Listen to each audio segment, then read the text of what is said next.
आज गोटे बही उन्मोचित है बहीटर ना हूँ माननीय मुख्यमंत्री संपर्क और संपर्कित। ए नवीन पट्टनायक 24 वर्षर शासन काल को अनुशीलन करा लिखिं 55 कानून गो 272 पृष्ठार बहीटी से 28 अध्याय अच्छी और शेष गोटे शेष कथा अच्छी से बीजेडी दल केमती गठित है नवीन बाबू आसी केमिति ओडिशा रे तांकर राजनीति आरंभ कले 3 थर लोकसभा को जिणिले लोकसभा को जिणिकी गले 2000 मसीह निरवच्छिन्न भाव में 2024 पर्यंत केमिति शासन में रहिले 5 पाळीर ये जो शासनर धारा ताकू अनुशीलन कराई से समय जहाँ कि भल मंद नवीन बाबू संपर्क में अनेक भल कथा कहुई किंतु ता सहित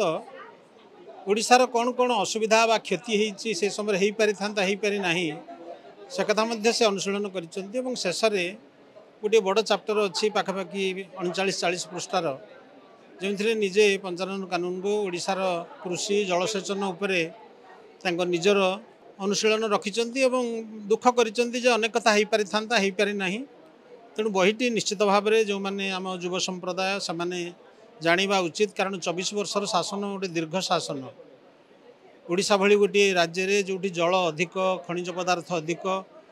आमर 30% हूँ खनिज पदार्थ सारा देशर जल संपद से भली अनेक कथा हो पारि था हो पारिनी तेणु तार गोटे राजनीतिक आकलन अनुशीलन एवं तांकर जहाँ संपर्क नवीन पट्टनायक सहित तार विश्लेषण कर बहीटी उपादेय सुख पाठ्य बोली कहबा।